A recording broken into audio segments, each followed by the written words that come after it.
E como seria o contato com o outro lado? Você vai ver agora relatos de quem teve experiências de quase morte. Mas afinal, você sabe o que é uma experiência de quase morte? E mais importante, você acredita em contato com o além? Estamos em Vitória, capital do Espírito Santo.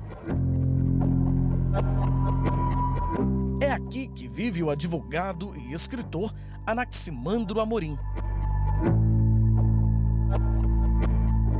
Quem o vê relembrando as boas memórias da infância, não imagina que eles, os carros, teriam um papel importante na maior experiência que teve na vida.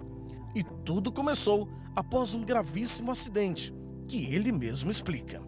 Eu estava de carona, foi 7 de setembro de 2009, eu ia correr na praia e um amigo meu comprou um carro novo, um carro esporte, e aí me convidou para botar o carro na estrada.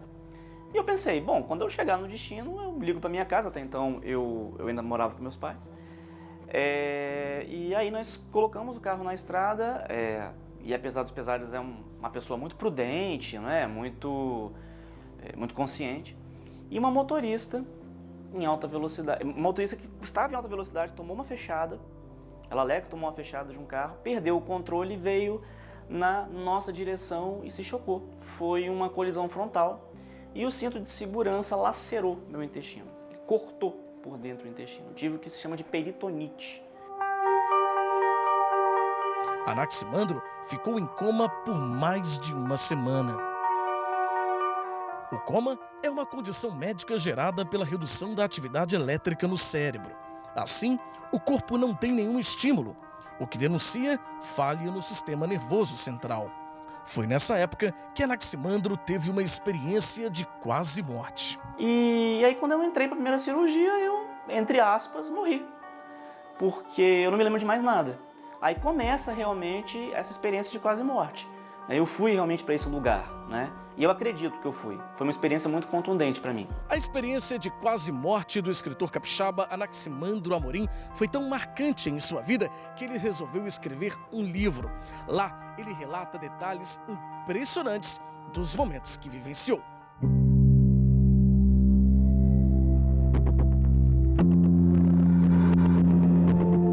Eu me lembro de ter acordado num local que parecia um corredor, com pessoas que eu nunca vi e que provavelmente deviam estar no mesmo estado que eu. Era muito extenso, e escuro e misterioso. E ao fundo, uma pessoa iluminada chegava até a minha direção. Eu realmente não conseguia ver o rosto dessa pessoa, mas ela era muito clara, ela era muito iluminada. Essa pessoa me estendia a mão e me levava até o final desse corredor. E você imagina um ponto de fuga, bem lá no fundo, como um clarão. Esse clarão, imagino eu, devia ser o fim da minha jornada. Não foi uma experiência agradável.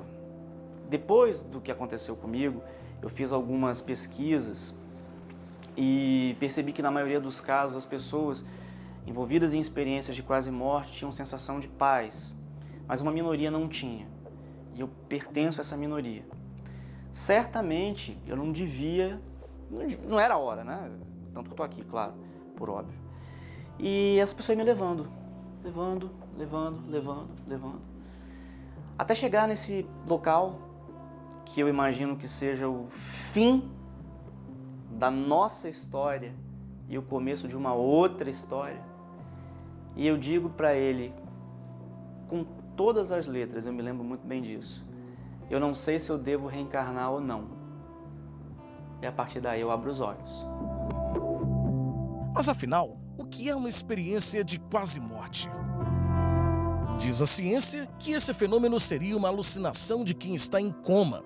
As visões seriam sintomas da perda de consciência profunda e que apareceram em condições de estresse físico e neurológico.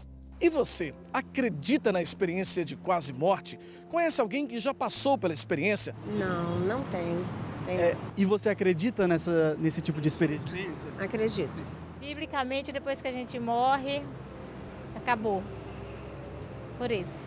Pelo conhecimento que eu tenho bíblico, entendeu? Eu não acredito. Eu nunca tive não, ué. Mas não conheço não.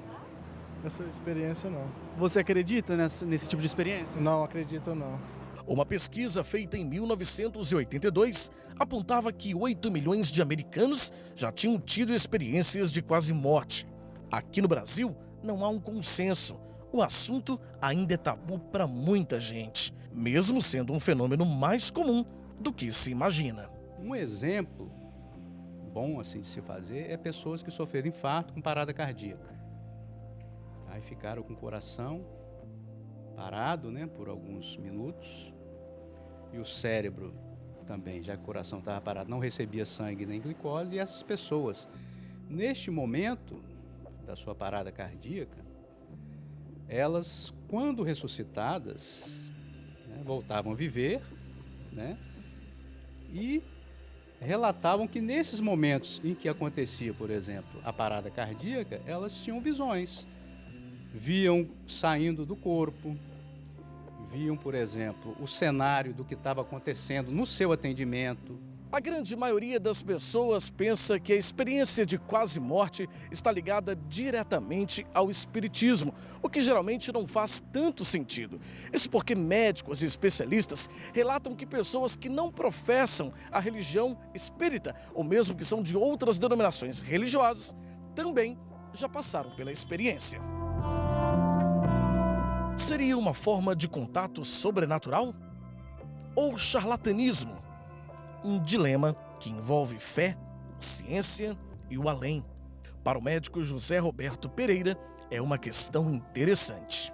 Como explicar que uma pessoa que está com o coração parado, muitas vezes minutos, sem o cérebro receber sangue e o oxigênio, e glicose, sem receber oxigênio e glicose, que é a energia que vai manter as células vivas, como é que ele pode ter essas experiências tão ricas e tão profundas, tão assim racionais, que a pessoa lembra para o resto da vida? A experiência de quase morte já foi até mesmo comprovada durante um estudo pelo cardiologista holandês Pim van Lommel, uma das maiores autoridades quando se trata do assunto.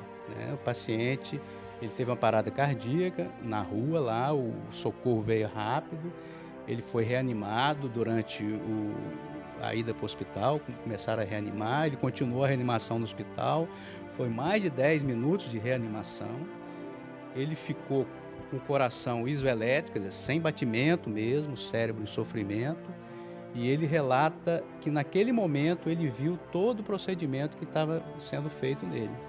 E ele viu quando a enfermeira tirou a sua prótese dentária e guardou numa gaveta. Alguns dias depois de acordado, quando ele estava acordado na UTI, ele estava sem a dentadura dele. Aí ele reclamou: cadê minha dentadura? Aí ninguém sabia, né? Aí ele viu passar a enfermeira. Aí ele falou: aquela enfermeira sabe onde está, porque quando eu estava sendo atendido lá, ela pegou da minha boca e botou naquela mesinha, na gaveta da mesinha lá, da sala de emergência. E foram ver, a dentadura estava lá e a enfermeira lembrou disso. Ela ficou muito assustada com isso. Mas como será a vida de quem passou por essa experiência? Anaximandro mudou completamente a forma de lidar com a vida 10 anos após o fato. Esse Anaximandro, não tão novo assim, porque ele já tem 10 anos, ele vai fazer 10 anos este ano, né? Esse Anaximandro que renasceu, e eu faço 2 aniversários, eu comemoro o 7 de setembro, e o dia do meu nascimento, falo que é o nascimento e o renascimento. Esse que renasceu, esse sujeito é um sujeito que tem um olhar mais carinhoso e mais feliz para a vida. Eu me tornei uma pessoa mais feliz, sim. E essa busca de transcendência é uma coisa que ficou muito forte depois dessa experiência de quase morte. Porque eu vi a morte de muito perto. E isso muda muito a gente. Parece um clichê de filme, né, de novela, mas não, isso é verdade. Isso muda muito a ideia que a gente tem, até a concepção que a gente tem da própria vida.